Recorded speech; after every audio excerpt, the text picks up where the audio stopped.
This is the SAU Report, a program featuring interviews with the faculty, staff, students, and alumni of Southern Arkansas University in Magnolia.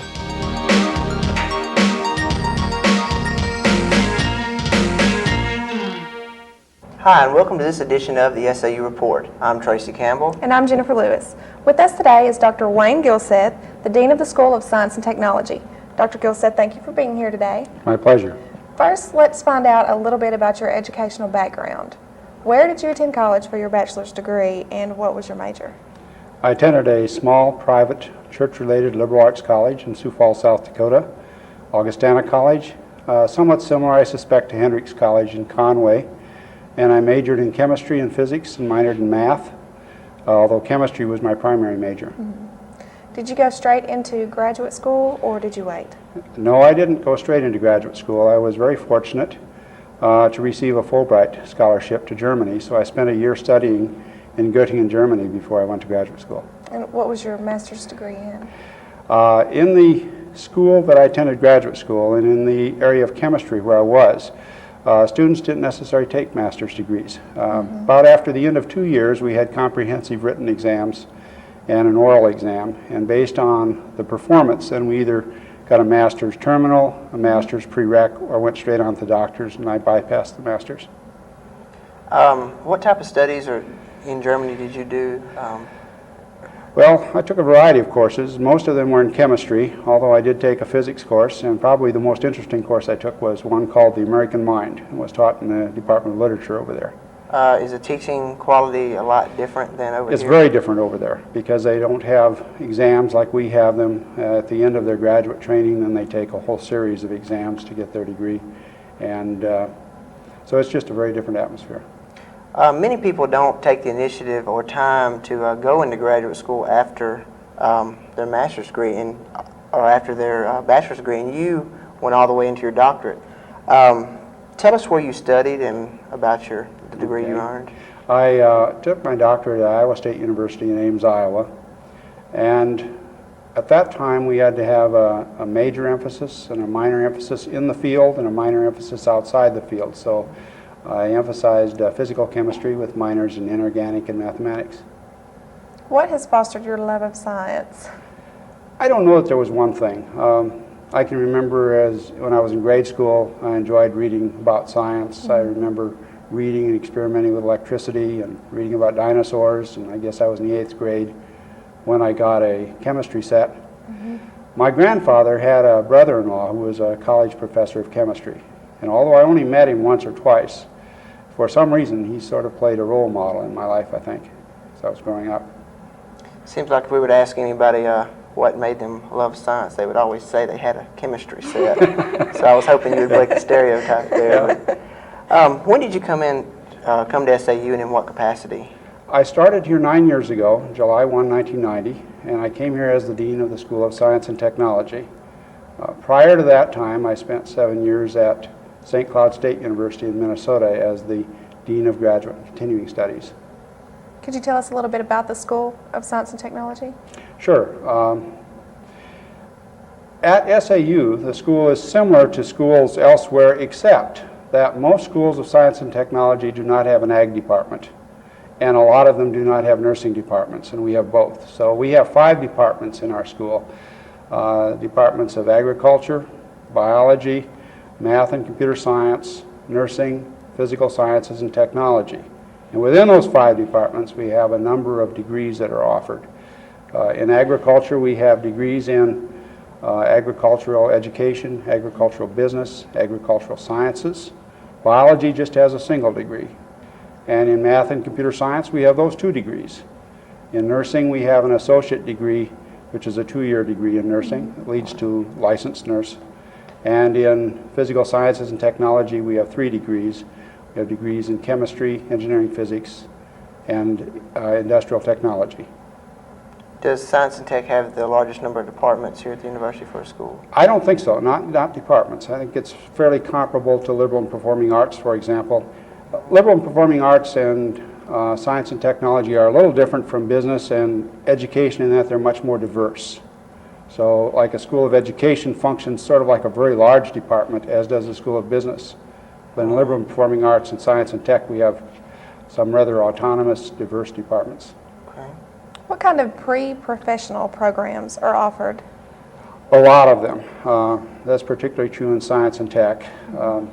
In agriculture, they have pre-horticulture, they have pre-forestry, pre-veterinary medicine, and when you get into biology and chemistry, then you get into a lot of pre-health professions, pre-medicine, pre-dentistry, pre-chiropractic, pre-optometry, pre-physical therapy, and in engineering physics, there's also pre-architecture.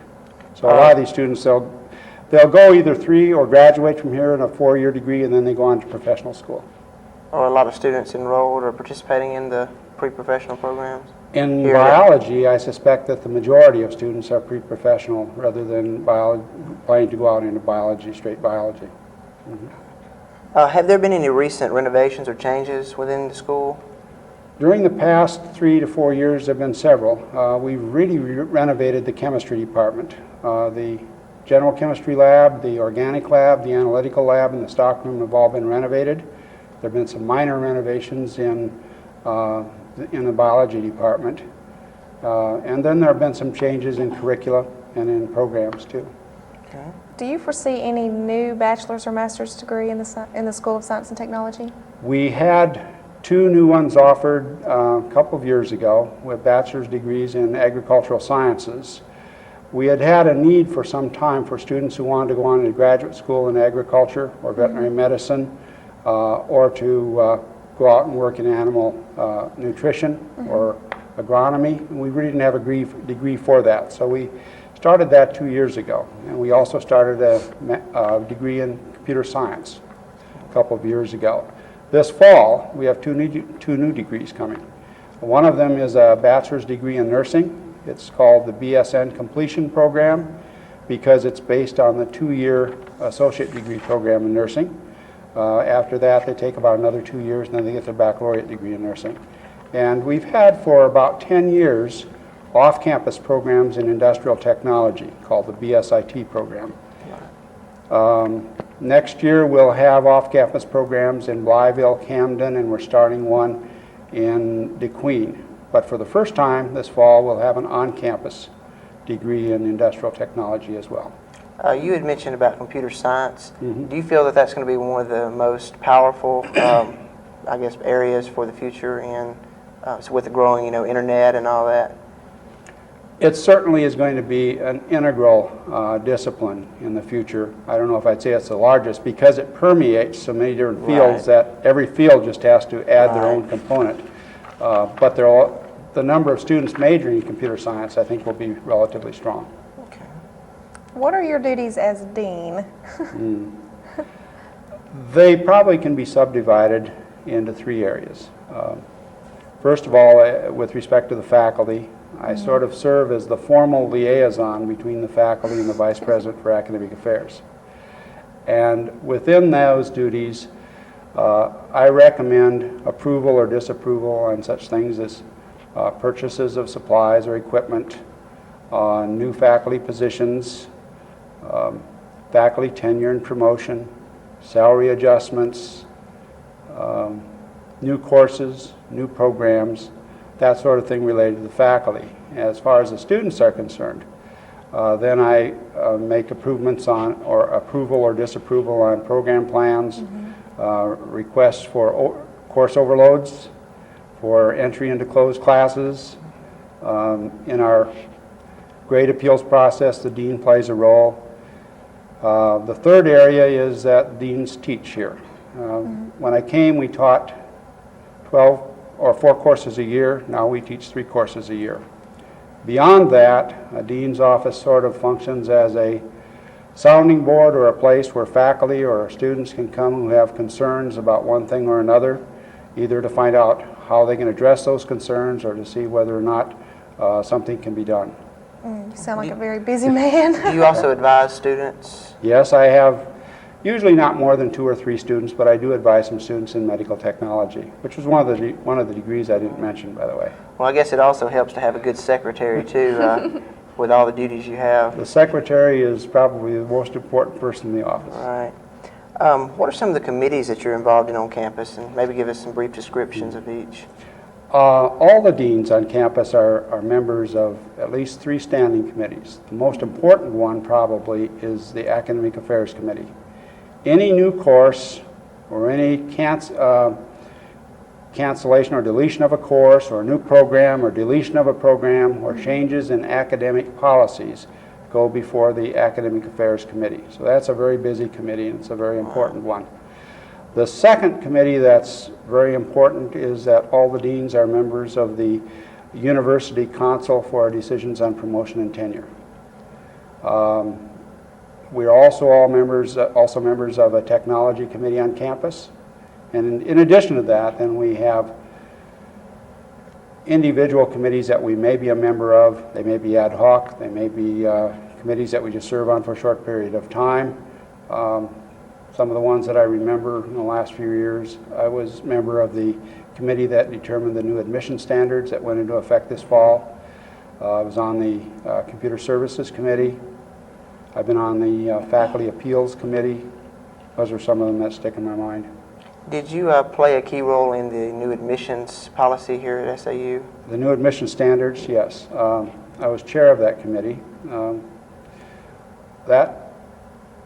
I think we finished about 2 years ago, although the standards were just implemented this fall. And one of the things we did was to try to define what was meant by student success. And we came up with 3 criteria. And then we compared those criteria with high school grades, high school standings, and with ACT scores. What are those 3 criteria? One of them was after a student had completed 48 credits, whether or not they had completed Composition 2 and college algebra. Another one was whether or not after 2 years in college they had regularly completed any remedial courses that they had to take and made satisfactory performance. And the third one we looked at was whether they graduated in 6 years. And in all 3 cases we found that unless a student had an ACT score of about 16, their probability of success was significantly less. And so that's why the new admission standards have an ACT score of 16. Even though you serve as dean, your responsibilities include teaching. How has your instructional style changed during your academic career? Well, I don't know. It's changed, but partly because the courses I teach have changed. About the first 14 years of my life, I taught primarily majors courses and particularly upper division courses. And then for about the next 11 years, I taught fewer courses, and they were mostly non-majors courses, although a couple of them were upper division. Since I came to SAU, all my teaching has been at the 1,000 level. They've been for non-science majors in computer science and chemistry and in physical science. And the motivation of students is different in those groups. The non-majors tend not to be as interested in science and math, so there's a motivational issue. The background is different. The student, when you teach majors courses, they simply have better backgrounds. Right. So one has to teach differently. And a passion for it. They go into it with more positive attitude. I think in teaching, recently all teachers are beginning to put more technology into their teaching. And there's been a change I think in how one teaches at the college level. Over the past years, it's become less lecture-oriented and more student-oriented. That's difficult to do in the sciences. I wish I knew how to do it better and still cover the content that's necessary. Could you describe for us, some of the most rewarding and some of the most frustrating aspects of your job as dean? The most rewarding ones are probably seeing students and faculty who become very successful in what they do. It's also very rewarding when one's been working on a new program for several years on the planning boards and to finally see it implemented, especially when it works. It's rewarding, and this was one of the reasons I guess I went into administration, to help faculty attain their goals by finding resources for them and maybe making arrangements in their schedules and so forth. The disappointments are probably when one cannot find resources to do something one would like to do, too little time to do some of the things one would like to do. Although faculty continue to improve and the best ones go on to other jobs, it's always kind of disappointing when they leave, because you lose some of your best faculty from time to time. Late resignations are a discouragement. Well, let's talk about the faculty. What leadership qualities do you pass on to the faculty? I don't know that I can answer that question the way it's worded. I think you'd best ask the faculty that. But what I can tell you is what I think the leadership qualities should be for an academic administrator. Okay. And first and foremost, I think, is an element of trust. Because unless people trust one another, they can't work together. That's the foundation. That's the foundation. And then there are a number of qualities, I think, that contribute to that trust. And they include such things as honesty, fairness, just decisions, consistency, willingness to listen, respect for confidences, and impartiality in decisions. Well, if you possess all those qualities, it sounds like you're a good dean. If anybody does, That's yeah. the That's what best. they strive for. Right. What are some of the achievements of the science and technology faculty? I'll go from the general to the specific. Okay. Generally speaking, I think we have some very, very fine faculty and teachers in the School of Science and Technology. During the past 10 to 15 years, we've had, I believe, 6 of our faculty have been selected by their peers as Outstanding Teachers of the Year. We've had a number of other faculty who've been recognized for their contributions in teaching, research, and community service. And I'll give you some specific examples that occurred in the last 2 years. I'll try to do at least one for every department so I don't get into trouble.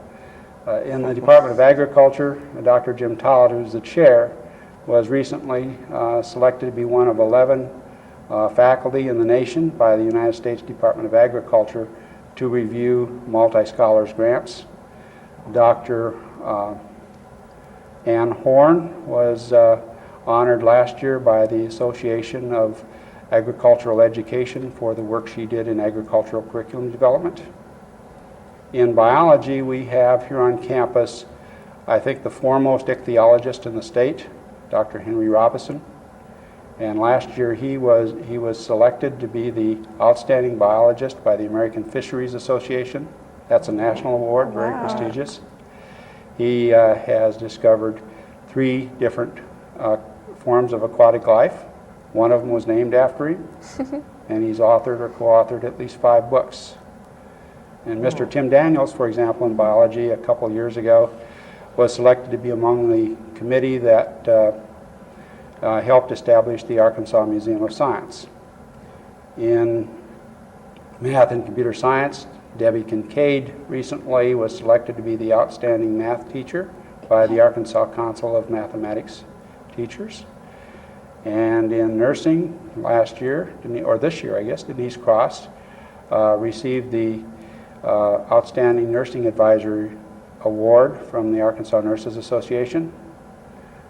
Dr. Eichenberger in the Department of Physical Sciences and Technology in the last 3 or 4 years has served as both the president of the Regional Physics Teachers Association and the Southwest region of the Teachers of Science. So that gives you some idea. Wow, they have a lot of honors under their belt, it sounds like. How do deserving faculty members get promoted?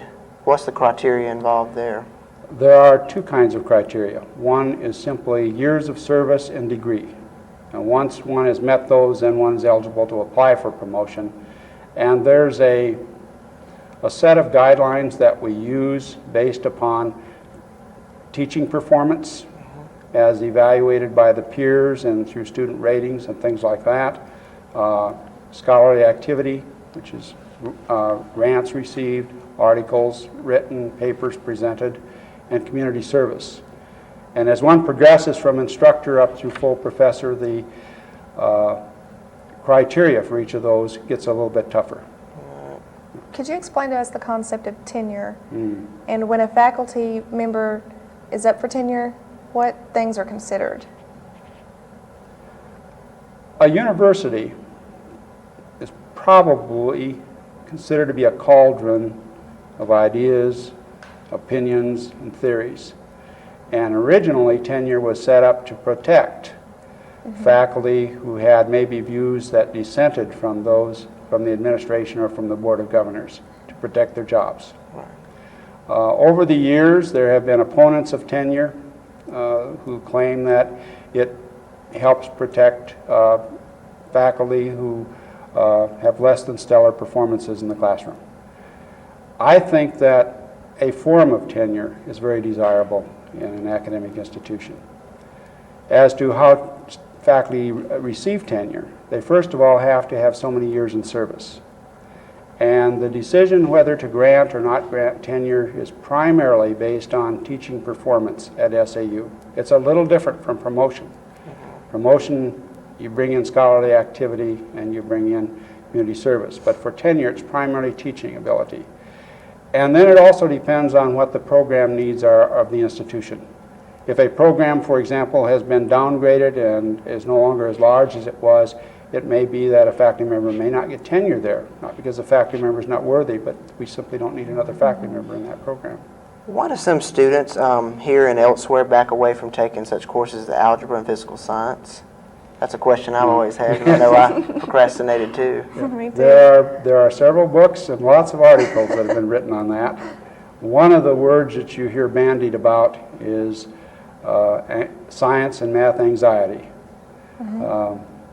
which sometimes causes students to delay taking a science or math course until the very last year. I can agree with that Or totally. they enter for about 3 days and then they drop. Yes, I can agree with that too. I think it exists, and unfortunately, a lot of elementary teachers have that. A lot of parents have that, and I think they pass it on to their children and their students, and so it's self-perpetuated. But I think it goes deeper than that. Earlier this century, there was a Swiss psychologist. His name was Piaget, and he studied the development of learning skills in children. And from that, he proposed that as we mature intellectually, we progress through different levels of thinking. And the top level is called formal thought, which is the level of thought that's necessary to do abstract thinking and to do certain kinds of problem solving. It turns out that courses like university chemistry, college algebra, and physics require formal thought. A couple of studies that I've seen indicate that about 50% of incoming college freshmen are not functioning fully at the formal thought, and they have trouble with those courses.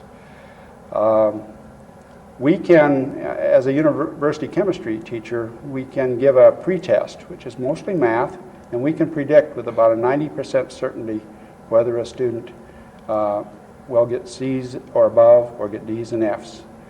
And if they come back a couple years later, they may do all right. Those same studies sort of indicated that about 15% of the seniors are not functioning fully at the formal thought level. So that's a lot of it right there. Then motivation plays a part, things like that.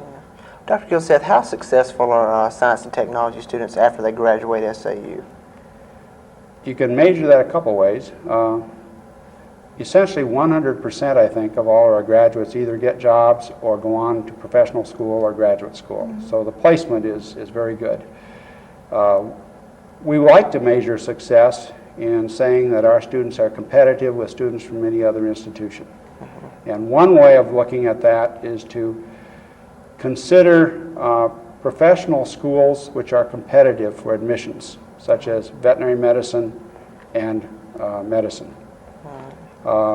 In Arkansas, we don't have a veterinary medicine school, so they purchase slots at Oklahoma and in Louisiana. And I know in 1996-97 they had 9 slots. 4 of those were filled with students from SAU. This year we've had 3 students apply to veterinary medicine and 3 accepted. Last year we had 4 apply to medicine, 3 were accepted. And this year I think it's been 3 out of 3. The other thing we've looked at are MCAT exams, which all of the pre-med students across the nation take. And so that's a pretty select group. And our students have scored at the average or above average level. So that tells us that they are competitive and they are doing well. That sounds great. Dr. Gildseth, we want to thank you for joining us today and talking about the School of Science and Technology and your duties and career at SAU. And we want to thank you for joining us today for this edition of the SAU Report. I'm Tracy Campbell. And I'm Jennifer Lewis. Thanks for watching.